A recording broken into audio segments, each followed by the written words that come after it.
Hey boys and girls, M13 here, and as you might already be able to tell, this is not Taiwan. I am back home in Canada, my hometown Winnipeg. Speaking of which, I just discovered there's another motorcycle vlogger. I'm going to start my video off with a shout out to another motor vlogger that is better than me, so it's pretty a dumb move really, but it's on topic. There's a motor vlogger from Winnipeg that someone here introduced me to. I cannot remember his name. Maybe I'll edit it in. Maybe I won't. Maybe you just have to search for.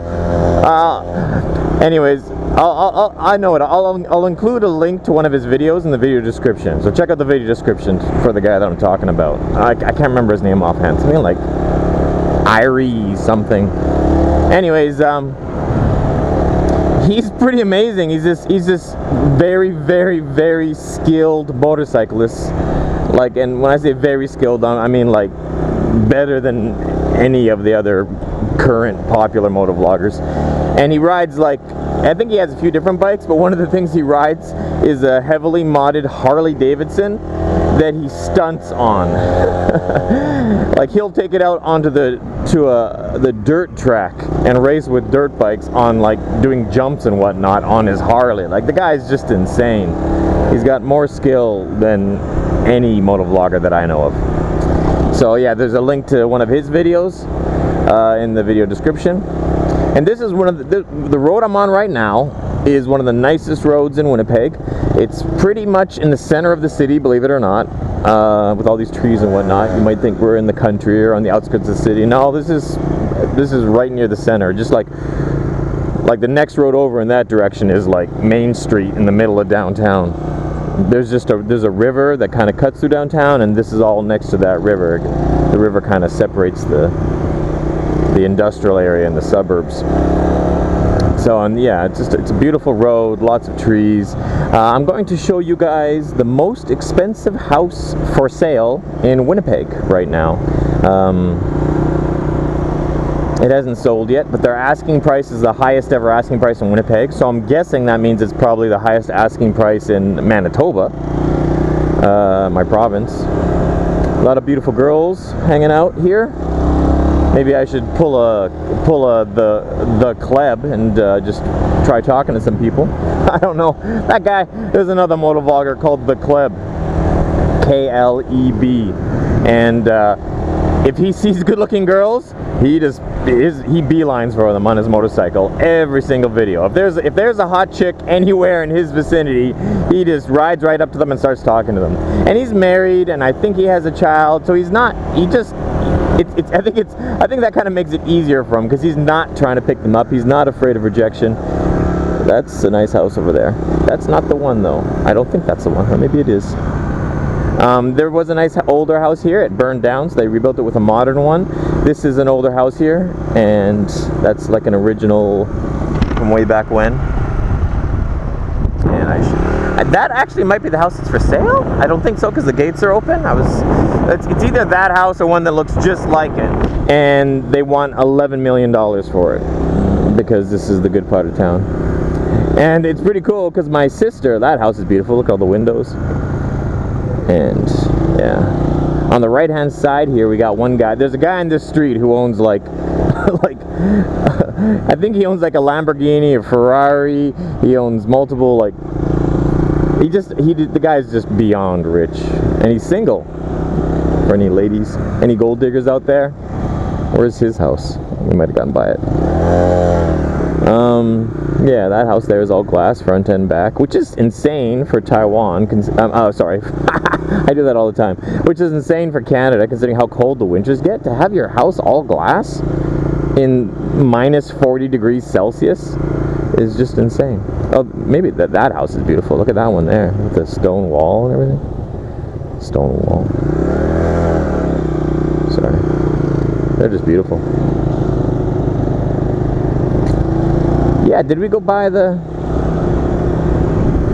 like, there's one guy on the street, and he's not the richest guy. He's not the richest house on the street, but he's probably the richest guy on the street. Where is his house? Oh yeah, I think it's coming up on the right here. I think that's it. Is that it? No. It's funny because there's this guy, oh, no, probably not. There's this guy on the street, and he made fitness equipment, and he made his fortune. Like he owns a fitness equipment company, so he's, you know, he sells fitness kits to everybody. But from the, but he himself is not very fit, to put it politely. So it's just funny. And then his second floor of his house, which is all like glass, is all just a giant gym with all his different workout equipment, like his top of the line workout equipment and whatnot. Like the second floor of his house is also all glass, so it's just from the street it looks like it's a gym that you would get a membership to, but that's just his workout room, which he never uses. It's like, dude, come on, if you're that rich, get a trainer, get somebody to visit you daily. It's not about like fat shaming or anything like that. It's just about being healthy. You know, you want to, if you've got all that money, don't you want to live as long as possible? I know I would. Currently, I'm broke, so I'm happy if I die next year. But if I was rich like you, I'd want to leave at least another 50. You know. Okay, why is this car not moving? I don't know. Let's just stay on the nice road here. I was gonna go left, which would have taken us into like the downtown, like I mentioned earlier. But oh, this on the left here is the most expensive steak restaurant in Winnipeg. It's so expensive and so fancy that they have no advertising, no sign saying what it is. There's nothing. It just looks like a fancy house. And this house on the right here was like, this is, you know, it's a beautiful old home, old mansion. And it was a family home for a long time, and then some guy came along. They put it on the market. Some guy came along. He said he was going to buy it. He was going to keep it in his family, and his kids would like it, his wife would like it, etc., so forth. And they're like, okay, we'll sell it to you. So they sold it to him, and then a short time later, he's like, yeah, I'm going to cut it up into condos and sell it piece by piece.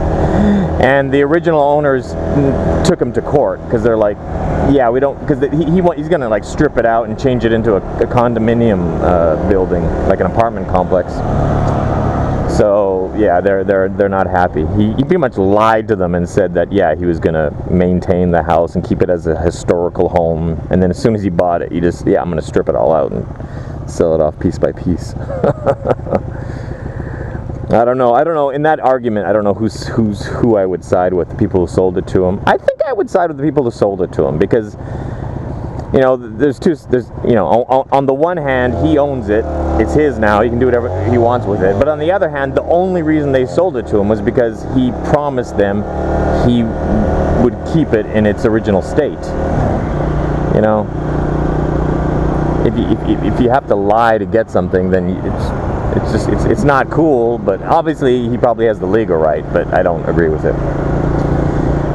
They maybe should have had some kind of contract in place, or they maybe should have had their home registered as a historical building or something before they sold it to him, and that therefore he would be unable to. I don't know.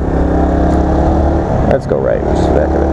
We're heading towards what is Osborne Village. Osborne Village is the alternative area of Winnipeg, so that means a lot of homosexuals, a lot of drugs, a lot of homeless people.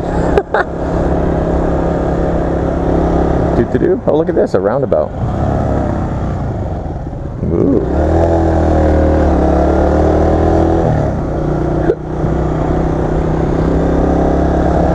Here's a school zone. What was that? Some people in bikinis playing volleyball? Is that a pool? Oh, it's a pool. Okay. I just assumed it was like a volleyball court. It's a swimming pool, an outdoor pool. Oh, I think it's a kiddie pool. Well, that'd be good for my son. They don't have many outdoor pools in Taiwan. So, what does this say? Only turn right Monday to Friday. So, 3:30. Yeah, I don't know. I'll turn right anyways.